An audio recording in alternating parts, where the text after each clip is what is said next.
Please wait. Don't abandon me here, I pleaded, the desperation in my voice echoing through the desolate mountainside. My husband's response was chillingly indifferent. Return when your leg has mended, he retorted coolly before turning his back on me, leaving me stranded amidst the rugged wilderness. Frantically, I cried out once more, a futile attempt to halt his departure, but his smirk and fleeting glance were all the acknowledgement I received before he vanished into the distance. Left alone, panic enveloped me as I realized the extent of my predicament. With no means of communication and my legs immobilized by plaster casts, I was utterly helpless. Reaching out futilely towards his retreating form, I watched in dismay as he disappeared from sight. The reality sank in. My husband had callously deserted me in this unforgiving terrain. Helplessly sprawled on the ground, I could only watch as he drove away, leaving me to confront my fears alone.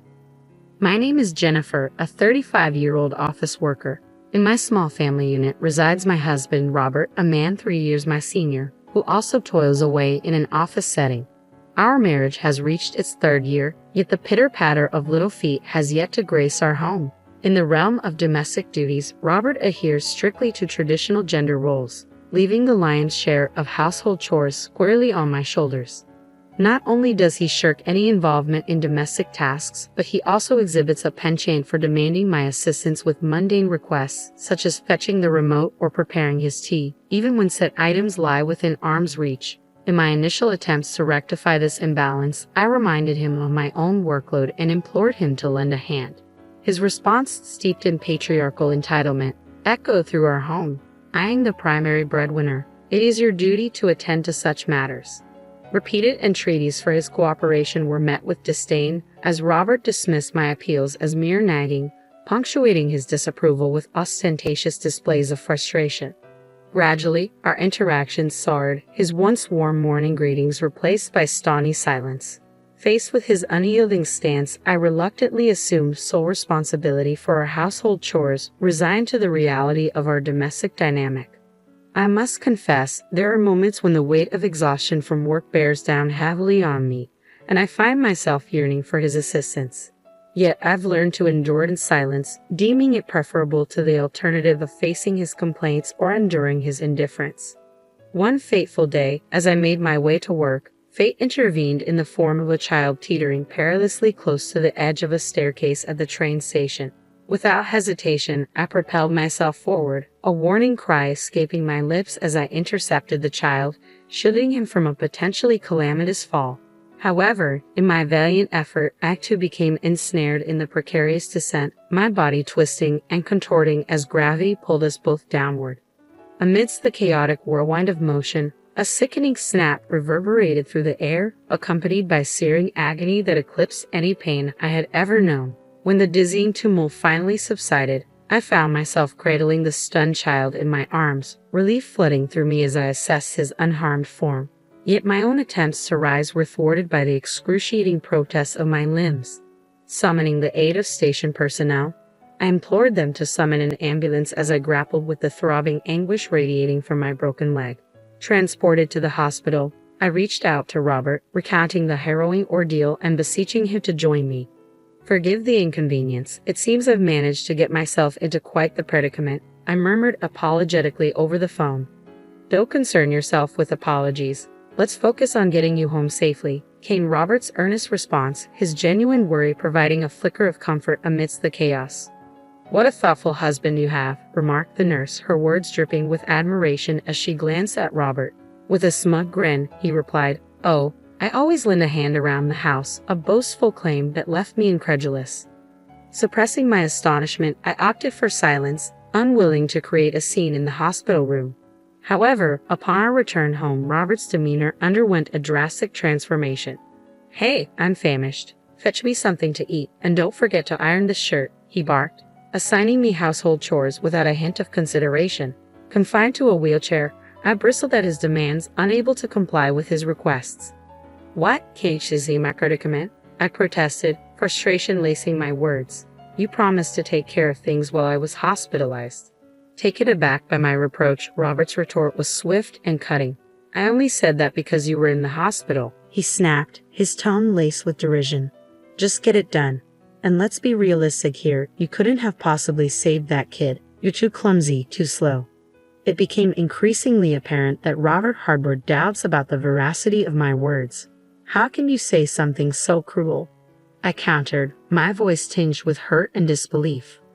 Unmoved, Robert's concern veered swiftly towards financial matters. Does it really matter? He retorted callously. Are you taking time off work? What about your salary? His words cut deep, emphasizing his prioritization of money over my well-being. Though I knew I would receive some form of compensation from my job during my absence, it would pale in comparison to my regular earnings. You can't contribute to household chores or bring in a salary. You're utterly useless. His criticism stung, leaving me speechless and reeling from the unexpected onslaught. As I struggled to process his harsh words, Robert sank into the sofa with a disgruntled sigh, his discontent palpable. Why did I ever marry you? He muttered bitterly, his tone dripping with disdain. Bewildered by his hostility, I sought to defend myself. I didn't choose to be in this condition, I protested weakly. Enough with your excuses. Robert's retort was sharp and unforgiving. If you have the energy to complain, then start pulling your weight around here. Surely you're capable of that much. His words struck a raw nerve, plunging me into a suffocating sense of despair. Unable to bear his callousness any longer, I found myself blurting out, "That's it. If this is how it's going to be, I'm going back to my parents' house." Robert appeared more than willing to accommodate my decision. "All right then, I'll take you there," he chirped, reaching for the car keys. With minimal preparation, I gathered only the essentials into a bag, relying on my crutches to navigate. However, Robert's assistance was conspicuously absent as I struggled to make my way to the car. "Come on, what's taking so long? Hurry up and get in," he grumbled impatiently, tossing my bag into the car with careless disregard. Irritation oozed from every pore as he settled into the driver's seat, clearly perturbed by the inconvenience. The journey to my parents' home, nestled amidst the mountains, stretched before us, a daunting 2-hour drive. Despite my misgivings about Robert's sudden willingness to accompany me, I had little choice but to rely on his assistance for the time being. As the city lights faded into the rearview mirror, Robert's sour disposition remained unchanged, his irritation palpable with every click of the tongue at each red light we encountered. Lost in contemplation, I resigned myself to pondering my options once I reached the safety of my parents' embrace. However, my reverie was shattered when the car abruptly halted. "What's happening? Did we run out of gas?" I queried, turning to Robert in confusion, only to be met with a venomous command. "Get out of the car here." Perplexed, I protested. "Here? Why? I can't be left stranded in the middle of nowhere." "Shut up. Don't come back until you're able to walk again." His words cut through the air like a whip, leaving me speechless and abandoned in the desolate expanse of the mountain road. Never in my wildest dreams had I envisioned such a nightmare scenario. Despite my frantic attempts to cling to the seatbelt and door, Robert callously ejected me from the car with a forceful shove. My pleas fell on deaf ears as he callously smirked, re-entered the vehicle, and sped off, leaving me stranded on the roadside.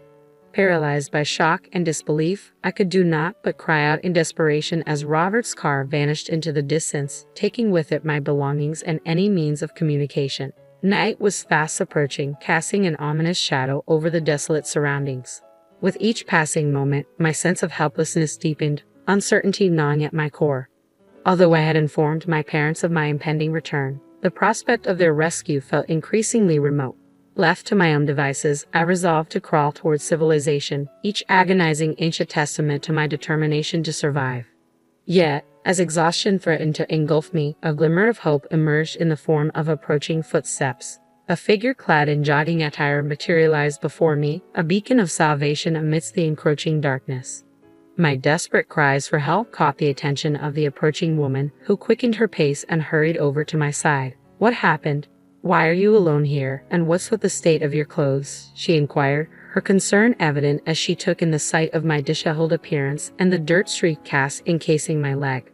Tears welled in my eyes as I recounted the events that had led to my predicament. Moved by my plight, the woman, whose name I would later learn was Patricia, wasted no time in offering assistance. "My home is nearby. I'll fetch my car. Just wait here," she reassured me, draping her windbreaker over my shoulders before hastening off. Gratitude overwhelmed me as I huddled beneath the shelter of her jacket, fervently praying for her swift return. True to her word, Patricia was soon back, her car idling nearby as she extended a helping hand. "Let's get you to the hospital first, then we can figure out where you live," she suggested, her kindness a balm to my wounded spirit. Moved by her selflessness, I suggested we make a detour to my parents' home, fearing their worry for my well-being. Patricia readily agreed, her empathy a soothing presence as we embarked on the journey together. With each passing moment, our conversation deepened, bonding over shared indignation towards the cruelty I had endured at the hands of my husband, Robert. Before I knew it, we had arrived at my parents' doorstep, Patricia's comforting presence a beacon of hope amidst the turmoil. "Thank you so much for your kindness. Please come inside. Let me properly express my gratitude," I urged Patricia, extending an invitation into my home. Initially, she demurred, citing work commitments for the following day. However, recognizing my inability to navigate on my own, she graciously assisted me to the entrance. As we reached the threshold, my mother emerged, her expression a mix of concern and relief. Profusely thanking Patricia, she eventually persuaded her to step inside. Once within, my parents and I showered Patricia with gratitude, overwhelmed by her selfless act of compassion. Seated amidst the warmth of my family's embrace, I recounted the events that had led me back to their doorstep and Patricia's invaluable assistance. "What a despicable man. You should divorce him immediately," my father fumed, his anger palpable. "You need to rest," my mother interjected, her worry etched across her features. But I had a task at hand. "I need to call Robert," I declared, determination driving my actions. With my parents by my side, I reached for the home phone, steeling myself for the conversation that lay ahead. "You're home already. Come back as soon as you're healed. Who will take care of the house without you?" Robert's tone held no trace of remorse as his callous words echoed through the speakerphone, audible to both me and my enraged parents. Enraged by Robert's callous disregard, my father's voice thundered through the phone, seething with fury. "What nonsense is he spouting? He's got some nerve," he bellowed, his anger palpable even from a distance. Beside him, my mother's expression hardened, her disapproval evident. Despite the heated confrontation, Robert remained obstinate, his demands for my return to household duties unabated. The finality in my decision reverberated through the line as I declared, "It's over. Let's get a divorce." A heavy silence followed, punctuated only by Robert's resigned sigh. "Why does it have to come to this?" he lamented, shifting the blame onto me with practiced ease. Exhausted by the emotional turmoil, I terminated the call with a weary sigh, the weight of my decision hanging heavily in the air. In the aftermath, it took considerable effort to soothe my parents' frayed nerves, their anger simmering beneath the surface. The following day, the incessant ringing of the house phone filled the air, a silent testament to the unresolved turmoil brewing between Robert and me. Though the caller remained unknown, I couldn't shake the feeling that it was Robert unwilling to accept the finality of our decision. The incessant ringing of the phone persisted, each call a jarring intrusion into my solitude. Despite my initial reluctance, a nagging suspicion crept in. Perhaps it wasn't Robert after all, given the timing during his work hours. Yielding to curiosity, I answered, only to be met with Robert's frantic voice on the other end. "Finally, why were you ignoring my calls? I need your help. I'm on the verge of being fired." Robert's words spilled out in a desperate torrent, his distress palpable even through the receiver. His plea fell on deaf ears as I coolly retorted, "And what exactly do you expect me to do about it? Your job is your responsibility, not mine," before disconnecting the call with a decisive click. "If he's facing the consequences of his actions, it's well deserved," I mused bitterly, refusing to entertain any further involvement in Robert's affairs. However, a startling revelation soon emerged. Patricia, the woman who had come to my aid, was Robert's mistress. As she listened to my tale during our encounter, a sense of familiarity began to dawn upon her. Her suspicions were confirmed when she overheard Robert's voice during my divorce call. Upon seeing his picture, her world shattered, her anguish mirroring my own shock and betrayal. Blindsided by Robert's infidelity, I seethed with resentment at being deceived and neglected. Yet, it was Patricia's fury that truly ignited a storm within me, her righteous anger far surpassing my own expectations. Together, we navigated the turbulent waters of betrayal, united in our shared sense of betrayal and indignation. As Patricia recounted, she first crossed paths with Robert in her workplace, a subsidiary of his company. Their initial interaction occurred during one of Robert's business visits, sparking the connection that quickly evolved into frequent rendezvous. Robert, keen to escalate their relationship beyond professional boundaries, disclosed his purported divorce history, a narrative reinforced by rumors circulating among their colleagues. Enticed by his seemingly genuine demeanor, Patricia succumbed to Robert's overtures, nurturing dreams of a future together based on his promises of marriage. Little did she know, behind his facade of sincerity lurked a deceitful man who not only concealed his marital status but callously abandoned his injured wife in the wilderness. Consumed by a potent blend of regret and fury at being duped by such a man, Patricia's visage twisted into a chillingly sinister smile. Determined to exact revenge for her betrayal, she orchestrated Robert's downfall, leveraging her connections to ensure his dismissal from his position. Following my decisive dismissal of Robert's pleas, Patricia reached out to relay the consequences of his actions. He's facing the repercussions now. My uncle, infuriated by his behavior, has terminated his employment, she revealed, her voice tinged with satisfaction at the fulfillment of her vengeance. The uncle Patricia referred to happened to be the president of Robert's company. As it turned out, Patricia and the president shared a familial bond. She was his niece. Patricia, grappling with health issues that restricted her ability to work extended hours, secured a part-time position at her uncle's subsidiary, conveniently located near her residence. During our conversation, Patricia revealed that she had been jogging in the mountains that day, a cost-effective alternative to gym memberships aimed at bolstering her physical strength. Interestingly, the CEO, who lacked children of his own, showered Patricia with affection and support, given their familial ties. However, Patricia had deliberately concealed this relationship from Robert, fearing potential complications due to their distinct surnames and disparate workplaces. It's best to stay cautious, Patricia cautioned, her tone tinged with concern. My uncle mentioned Robert making inappropriate remarks. I wouldn't be surprised if he attempts to visit you again. As Patricia had ominously predicted, Robert materialized at my parents' doorstep that very night, his persistent knocks echoing loudly through the stillness of the evening. His voice, strained with anger, reverberated through the door as he unleashed a barrage of accusations. "You're responsible for getting me fired. You need to come with me and explain everything to the boss and apologize." Robert's tirade was fueled by his belief that my alleged collusion with Patricia had led to his termination. In his skewed version of events, I had embellished details of his affair to Patricia, thereby triggering a misunderstanding with the boss. As the gravity of the situation dawned on me, I realized the true meaning behind Patricia's cryptic warning of Robert's inappropriate behavior. However, before I could formulate a response, my father, unaware of the brewing storm, had already swung open the front door, unwittingly inviting Robert's wrath into our home. "Enough with your excuses. How dare you demand an apology from my daughter after betraying her trust? You got what was coming to you. Now, get out." My father's voice thundered with righteous indignation as he forcefully ejected Robert from our doorstep, slamming the door shut and locking it behind him. Yet the commotion outside persisted, Robert's pleas for forgiveness echoing through the walls. Taking a deep breath, I addressed Robert through the intercom, determined to set the record straight. "Let me make something abundantly clear since you still seem oblivious. You believe you were fired for merely laying hands on the boss's niece. You're sorely mistaken." The boss thoroughly explained the situation from start to finish. From the CEO's standpoint, this wasn't just a run-of-the-mill affair. It was viewed as a parent company exploiting a subsidiary employee into an extramarital relationship.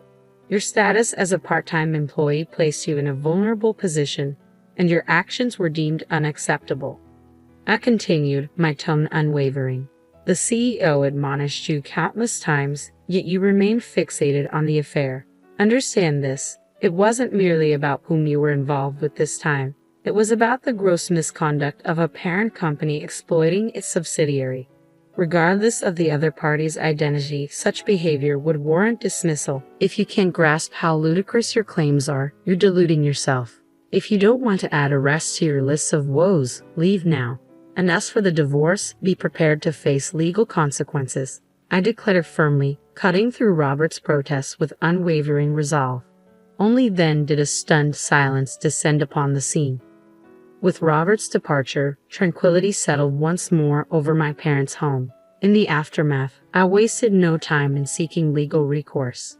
Consulting with Patricia, we devised a plan to hold Robert accountable for his actions. I initiated divorce proceedings, determined to sever all ties with him. Additionally, Patricia and I jointly pursued legal action against Robert, seeking damages for the pain and suffering inflicted upon us. I sued Robert for the emotional anguish of betrayal and deception, while Patricia sought recompense for the emotional toll of being misled into a relationship under false pretenses. Together, we resolved to ensure that Robert faced the full consequences of his deceitful actions. After Robert's dismissal, he found himself in dire financial straits without any severance pay to fall back on. Desperate for assistance, he turned to his parents for help. However, his plea for financial aid fell on deaf ears when they learned of my decision to divorce him. Incensed by his actions, they refused to offer any support. Left with no other options, Robert's parents reluctantly arranged for him to secure employment at a company they were acquainted with. In this new role, Robert found himself at the lowest rung of the corporate ladder, stripped of the perceived superiority he once held as a member of a parent company or subsidiary. His presence was a constant reminder of his transgressions, and he was subjected to menial tasks and disdainful glances on a daily basis. Despite Robert's humiliating circumstances, neither Patricia nor I harbored any sympathy for him. Our sole concern was ensuring that he met his financial obligations, particularly in terms of alimony. We remained indifferent to his treatment and the source of his income, focused solely on securing the compensation we rightfully deserved. With time, my fractured relationship with Robert healed, and I found solace in the company of Patricia's friends. Together, we pursued legal action, resulting in a favorable outcome that provided us with a substantial sum in damages.